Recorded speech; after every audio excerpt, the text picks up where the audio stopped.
My husband treats fatherhood like an optional hobby, and I think I want out. Yeah, that's not a hobby at all. I, 31 female, I'm contemplating divorce from my 34 male husband, but don't know if it's just postpartum related hormones or stressors. I am unsure if my feelings are valid or if I should wait until this postpartum period is done. By the way, this comes from user Happy Homeless Linus, and if you want to submit your own stories, go to the r/okstorytime subreddit. I'm Dakota. I'm Carly. And we're both here to give you a little good advice goofily, but we don't have all the answers. We're not professional answerers of things in all-knowing eyes. We're just people. So if you would do something different than us, why don't you just let us know in the comments? And OP says, I've read that the first year after birth can cause a lot of stress on a marriage, and that one should wait before making any rash decisions. Would I be the a-hole for asking for a divorce before fully passing this stressful time period? We have been together 12 years, married 6. We have a 3.5-year-old and a 5-month-old, both boys. My mind recently has been screaming at me to divorce. I don't know if it's relevant, but I have ADHD and have been a people pleaser all my life. I do think it's contributed to getting me to this point. I am internally unhappily married after getting everything I have ever dreamed of. 2 beautiful children, a husband, a lovely home, and a thriving career. But I'm so unhappy on a day-to-day basis. I do not think it's postpartum depression. I had it with my first, and this feels very different. We are both full-time employed. I am in office Monday through Friday, and he is essentially remote Monday through Friday and might go in once every couple weeks or month. Today, we went shopping, all 4 of us, for Christmas tree decor so we could decorate. In my mind, this being the first time with our 3.5-year-old son being aware and involved in the decor choices and decorating, it would be a fun and lovely memory or activity for us all on the federal holiday. It was a day off for us both.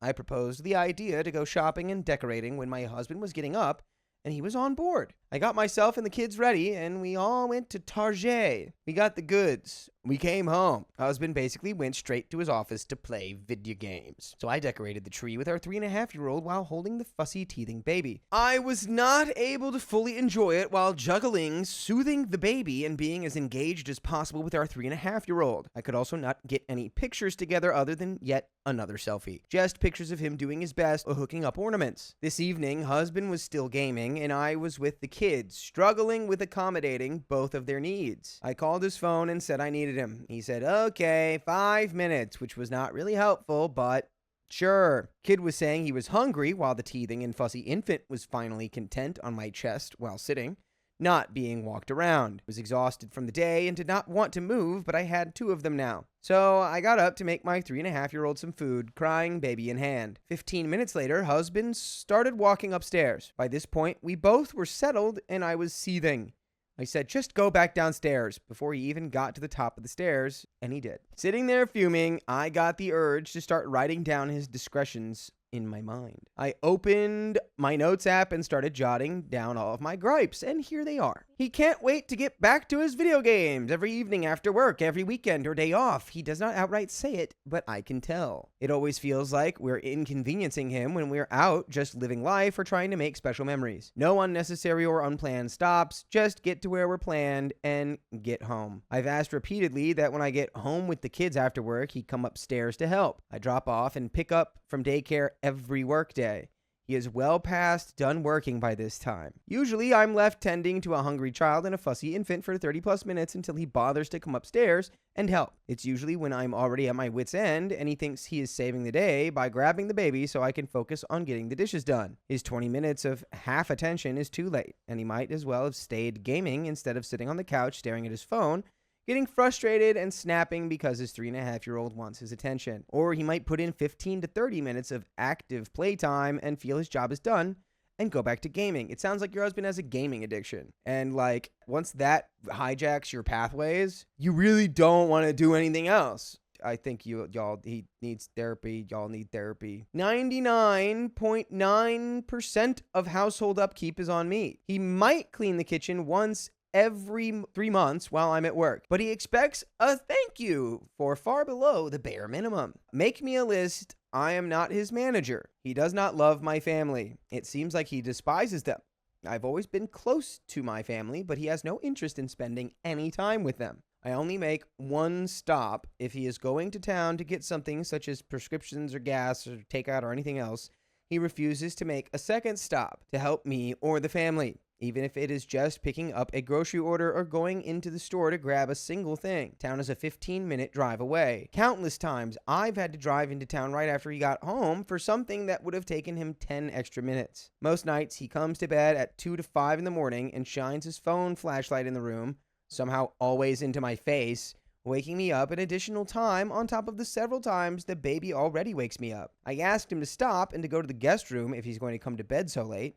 He has continued doing it anyway. He offers no help with tracking daycare or clothing or diapers or formula or feeding or appointments or nighttime care needs. I have 100% of the mental load of parenting. He rarely stops staring at his phone to have intimate or casual conversation. This is especially bothersome when dining out together or with the kids or with extended family.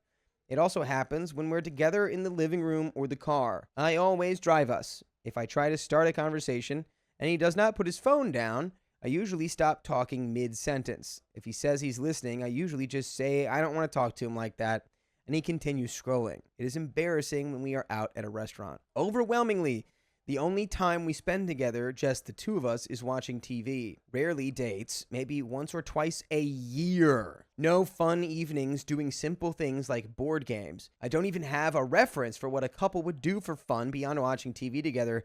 That's how far gone it is. If we do fun outings together as a family, I have to plan it, and he generally makes it more stressful. The first tiffs usually stem from my overwhelmed attitude getting everyone ready and out the door. I hurry him to get his shoes on because we're finally ready to get off the toilet because we're waiting in the car, or I shut down and need to breathe while we get on the road. He asks why I'm so stressed all the time. By the time we're leaving, I am usually regretting bringing him. I buzz his hair for him. I did not clean it up off the floor 2 times ago, and I have been testing to see if he will. The cut hair is still on the bathroom floor for 2+ months, and I cut it again last week in the same location. All of it is still there. I really think you need to go to your husband and be like, I'm really feeling like I'm at the end of my rope, and if changes aren't made, I can't stay with you. I would agree.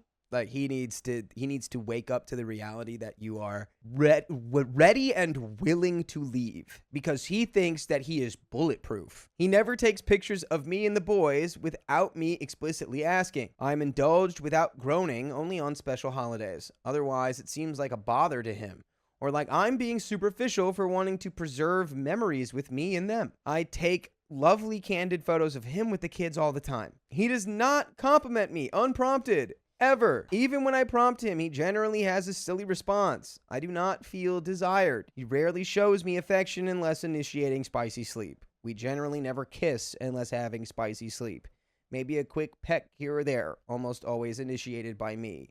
He does not care if I enjoy spicy sleep.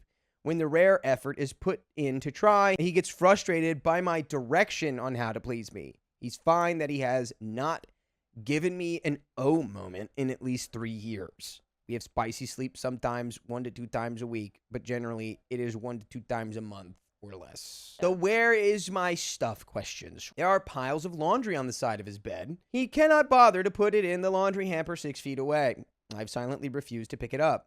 I have also stopped putting his clean laundry away. I will wash what makes it to the hamper, but clean clothes go unfolded in a basket. My own clothes I happily hang and fold. It has been about 2 months. He has not said anything. He has not put away his own clothes. He has no interest in grooming himself to appeal to me. I put in effort on myself. I get my hair done every couple of months and dress nice with hair and makeup when going out, and have been making efforts losing the baby weight. I would consider myself an attractive woman. I wish he would put in a bit of effort, but this alone would never be a make or break gripe. My days off work while having the kids still at daycare so I can get things done are overwhelmingly used for upkeep, projects on the house, or family needs. I do love him, and it would break my heart to break his. I just don't know if at this moment in time I am in love with him. This could just be the wildly fluctuating hormones that come with postpartum healing, and something I should give time to pass before altering our lives forever. I think it's very telling how a man behaves after his wife has. Yeah, I think it's... And this is showing very obviously that this is a little poo-poo man. This is his second kid, and he's still acting like this. He's not taking any... Just the fact he's not taking any, like, nightly duties for the child at all. The fact is that he's insane. up sometimes till 5 a.m. and you are still the one waking up to take care of the baby when he's up already. The easiest compromise ever. It's like, oh, I like to stay up late in game. Perfect. Right. You can stay up late, and then, hey, every 45 minutes, take care of the kid. My thought at this point is that I will likely, at the right time, tell him he needs to schedule us for couples counseling, or we're headed for a divorce. Every time my brain starts yelling to scream divorce, I know I'm not in a proper emotional state to effectively communicate the change I need to see in order for me to be happier in our marriage, to make it a partnership rather than me holding what feels like all the weight. I am scared. Scared I will make a rash decision and ruin my family. We talk about our dreams for the future, and we talk about the things we want to do and achieve. Fun trips with the boys, where we will retire, exciting improvements we will make on the house, etc. And I do not want to lose those dreams. I don't want my boys growing up in a divided household if they do not need to. I'm also scared that I'm wasting my life by staying, that I'm the only one interested in really living life and growing, and that he is holding me back from doing that to the full extent. The thought that there is more to life than this survival state I am in, that there is love out there where I will feel adored and appreciated and taken care of, because I don't feel any of that right now, nor have I for a very long time. By the way, you can listen to full episodes with stories just like this for a very long time by going to your favorite podcast platform, iHeartRadio, Spotify, Apple Podcasts. Just search Storytime. I often feel like life would be easier at this moment as a single mom. If anything, it seems like less work because I would not have to tend to him. I would not have to carry the expectation of help from someone who should be my partner and the inevitable cortisol spikes when I don't get that help. I've always made it a rule not to meaningfully complain about my relationship to friends or family. That is why I am here now, asking for an unbiased third-party opinion. What I have written here is obviously not the whole picture, and I welcome questions that aid you in seeing more of the picture, leading to better advice and insight. Thank you. And we have some comments. Comment 1, you are already a single mom. You are doing it all alone. There is so much peace not carrying a full-grown man along for the ride. I heard this a few months ago. Men will teach women to do it all alone, then be mad that she chooses to do it all alone. Choose you and your peace, not the a-hole. Reply says, I wanted to write exactly this. OP says she's scared of making a rash decision, but her situation is worse than single motherhood. Her husband is like a moody teenager who also expects spicy sleep from her. You can knock that chore right off your to-do list. If I had a sliver of hope that he might change, which I don't, I might suggest giving him a taste of his own medicine. Get on top, have spicy sleep how you like, then make zero effort to get him off, and dismiss any complaints he makes about it. OP, beware, he may change for a short time if he notices you pull away or assert yourself, but his behavior is systematic. He has chosen to do the bare minimum in every possible situation. If he changes his mind about that permanently, it will be purely because he wants to. It won't be due to any pressure you apply or anything you do. And that is the end of that story. Good comments. Yep, those comments are right. I think it's time, you know, there is the potential he could change, but it's going to take a lot of work, and clearly he won't be able to do it alone, and he's going to need therapy. My husband passed before a divorce was finalized, and now his family is after everything. That's disgusting. This comes directly from the OK Storytime subreddit, too. Buckle up, OK Storytime family. This is going to be a long ride. After 23 years, I, 45 female, ended my relationship with my husband, 52 male. It was not an easy decision to make at first. Looking back, I should have left him way earlier, but I thought things were sunshine and rainbows long into the storm. By the way, this comes from Insatia, OG. And if you want to submit your own stories, go to the r/OK Storytime subreddit. I'm Carly. I'm Dakota. And we're here to give good advice goofily, but we don't have all the answers. We only know what we would do, so let us know what you would do in the comments. As OP says, to begin with, he had cheated on me with a few spicy workers. One of those encounters endangered my health when I contracted an STI. Girl! It ultimately caused me to agree to become polyamorous so that I would know who he was sleeping with. I am bi, so it worked for me to be able to date. Of course, I rarely did because his ego is huge. He was a writer and a celebrity in a niche hobby. Fans would cling to his every written word. He had abundant friends. We traveled for the niche hobby all over the place. Life appeared great outside observers. Even I believed things were great. He worked hard at his writing and was developing more content for our hobby. Then one of his business partners called him out for years of terrible, shady, and sometimes appalling behavior. When I first read the accusations, I literally said, harsh but accurate. I knew that about 60% of the accusations were legitimate. When my friends who remained by my side asked me if he had talked trash about them behind their backs, I didn't lie. I said he talked about everyone, my friend. The accusations spread across our hobby. He was canceled almost instantly. We got anonymous threats towards us and our pets by name. I made him pull away from all social media to mitigate the damage. He wanted to fight back, and I knew he was vindictive and petty and would go full tilt to ruin others to make himself remain relevant. I was afraid he's going to have another stroke if he fought back, and he probably would have. He had had 2 strokes before 50 and had diabetes. Our circle became extremely small. We had my family, and that was it. He did not have any family. His parents were both deceased, and he was an only child. I never actually met any of his family in the 23 years we were together. At Christmas, he then alienated my family by being an outright a-hole to my brother in his own home. He kept calling my brother's girlfriend by my former sister-in-law's name. The cracks in our relationship grew larger. I suggested that we get couples therapy. I was strongly considering leaving him, but we had been together so long and were truly best friends. No, not the sunk cost fallacy. Yeah. These cracks look like the Grand Canyon. I had stuck by him through illnesses, financial infidelity, ups and downs in our careers, and cheating. I thought we would weather this too. We probably would have stayed together if he had not said some startling things to me. He said he did not trust anyone. I asked him if that included not trusting me. He said yes. But I clung on. During one session of therapy, he literally said to our therapist, if she really felt that I was at fault, I would punt her out of the house. The therapist and I sat there stunned. We had maybe 5 minutes left in our session, so there was no chance to discuss it with help. I asked for another session next week, and he refused. He was adamant that we would not meet again for 2 weeks, which was our regular schedule. We ended up with an emergency session later that week.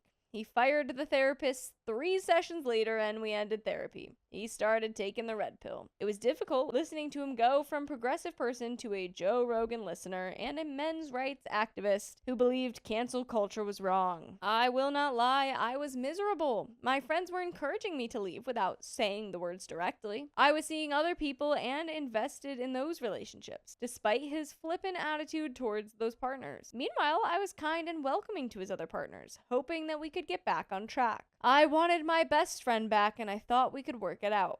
It took me another 1.5 years before I finally came to the realization that I was done. I arrived 2 hours late to an event that I had asked him to attend along with another partner and me. I apologized and all was forgiven because I acknowledged that I had deprioritized him. I admitted that I needed to stop doing so. I was neglecting our relationship. That is not true. And if you were, it's because, I don't know, he cheated on you, gave you an STI, and the way that you cope with that was becoming open to polyamory, which is not how polyamory works. You were just coping with the fact your partner cheated on you. Then I became the a-hole. I had an adult gummy bear and got a little bit too honest. I told him the real reason I was so late was because I was having spicy time with a partner earlier that night. Although the partner who was present high-fived me, my husband became silent and seethed with anger. He almost left me at the event. I meekly asked, I am taking a ride share home tonight, am I not? He curtly nodded. My partner had to talk him into not leaving me alone while inebriated. When we got home, we argued into the wee hours of the night, something we had been doing more and more. I acknowledged that I needed to change my behavior to prioritize him more. I had been saying so for a while, but not actually making any changes. That is when I remembered the adage that making a promise to change without doing so is manipulation. I realized I did not like being manipulative. My thoughts raced as I questioned if I was willing to make the change. Then I thought, if I'm asking if I'm willing to change, then I did not actually want to change my priorities. With that realization, I knew we were done that night. As we argued, I waited for him to be done with me. I asked, how many more times are we going to have this argument? I was resigned that he was going to end things with me. Then I overeat up and decided I needed to stop doing things on his terms and started doing them on mine. I told him I was done. Not just done with the arguing, but done with our marriage. I did not need him to be the decision maker in my life. I needed to take control and say things had been miserable for years. Yes. He focused so much on his writing that he neglected our relationship. It was not until he did not have fans that he turned all of his self-absorbed tendencies onto me, because I was the only one left. I had a trip planned for later in the week. While I was alone, I went back and reread the accusations his former business partner had made. I now saw 95% of the behaviors they had described. Harsh, but accurate indeed. I knew my decision was the right decision. When I came back from my trip, he asked me for a second chance. I told him that I had a therapy session and a phone call with a lawyer that afternoon. I would give him an answer after those things were complete. When I told a friend my husband was asking for a second chance, he laughed and said, "Is this not like the 10th chance?" I knew he was right. I told the therapist what my friend had said, and the therapist said the words I needed to hear. Tell me about those other 9 chances. As I recounted them, I realized how disrespected I had been over the years. There had been cheating, lies, financial infidelity, legal issues, emotional neglect, and so much more. I was resolute. I was done, and there would not be any more chances. I did not hate him. I just did not love him or consider him someone I would now be friends with, but I still cared for him. He was someone who I had been through so many wonderful times, as well as trials and tribulations. That led to the decision to file for a legal separation instead of a divorce. There were a few distinctions between them, allowing me to remain a medical decision maker, among other things. He had no family and no friends who he trusted to make those decisions for him. I was the last person he had, and I had called it quits. Our separation was quite amicable. We lived together for a year after I ended things while our separation was finalized. We agreed on how to split everything, right down to who would get ownership of the dogs and how we would make sure that the house was not lost. After all, we had bought the house for the dogs. I came up with a solution so that he could keep the house, pay me off slowly for half the equity over 10 years. If he passed away before he could pay me the full equity, I would inherit the whole house.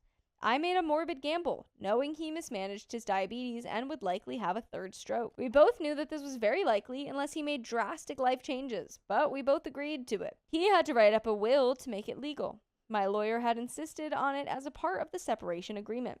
I moved on and out. I made sure to visit the dogs on occasion and asked for frequent photos of the dogs. I broke my foot falling down the stairs and had to pause visits. When I was able to visit again, I could see he was not doing well. He looked unkempt and haggard. Even the dogs seemed like some of their care was not being attended to with speed. It made me angry. But the dogs were the only ones who loved him despite his grouchy, hermit-like behavior. The last time I saw him, I asked him if he had an emergency contact and medical decision maker.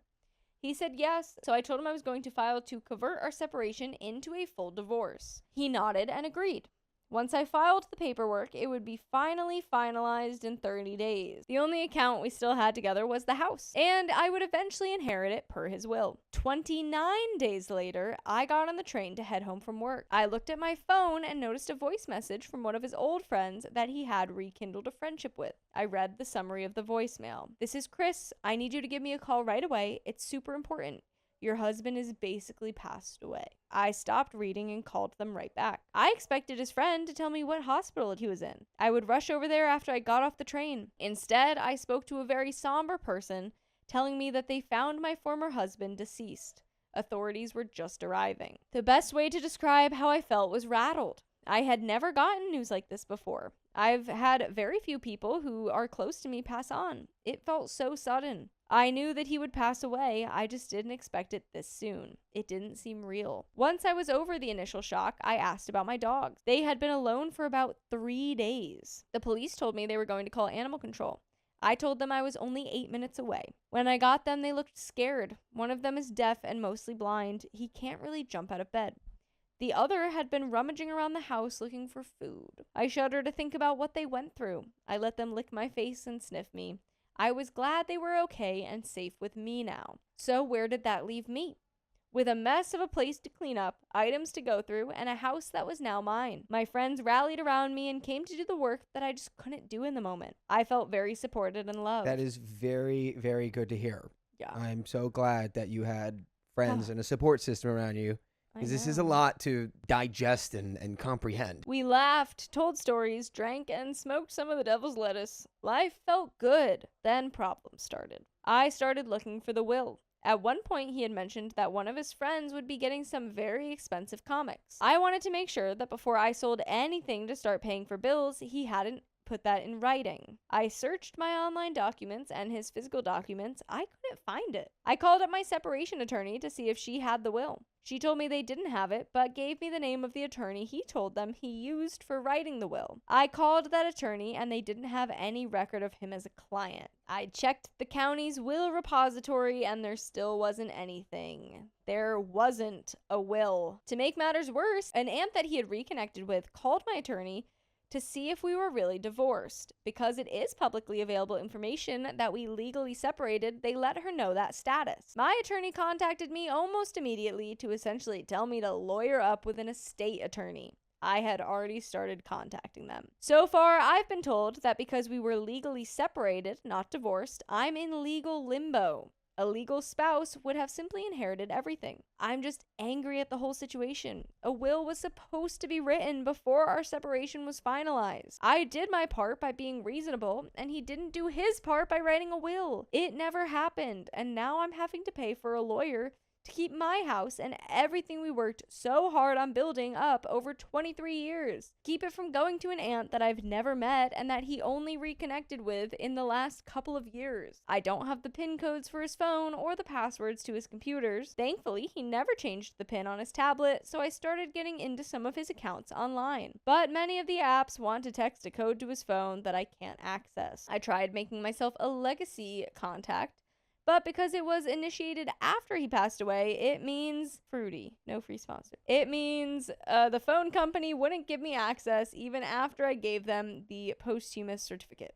Yesterday, I got an email from a service that I didn't use much, but that my former husband used to share documents with me for editing, finances, and photos. By the way, I want to share with you that you can listen to full episodes with stories just like this. Just go to Spotify, Apple Podcasts, iHeartRadio, wherever you get your podcasts from, and search up OK Storytime. I was able to get into his account on the tablet. There was a file called Last Will and Testament. We're there. I gasped. I looked it over and it detailed everything we had agreed upon. I was named the executor. His friend would get his collectibles, and I would get the whole house. New catch. He didn't sign it. I presented it to my state attorney, but state law says it isn't legally binding, but it could be considered. So now I feel hopeful, but so afraid that it's not going to get held up in court, and his aunt will be the one to get everything. And I'm still so angry at him, and he's not even here to correct the problem. Thanks for letting me share my story. If anyone has been in a situation with an unsigned will, and how it held up legally, I'd love to hear your advice. This whole situation has been frustrating. Yeah, tell me about That is the end it. of that story. Tell me about it, Insatiate. God dang. Jeez. I mean, Jeez, I gotta girl. assume that a document on his tablet that, well, and now they're gonna say, well, couldn't you have gone in there and documented it, and, got But in there's there? going to be metadata on it about when it Yeah. happened and stuff. So, I don't know. There's some Hopefully, paper trail. I think it would have been wise to maybe not touch anything I and don't just have know. only attorneys deal with it in, documented proper whatever.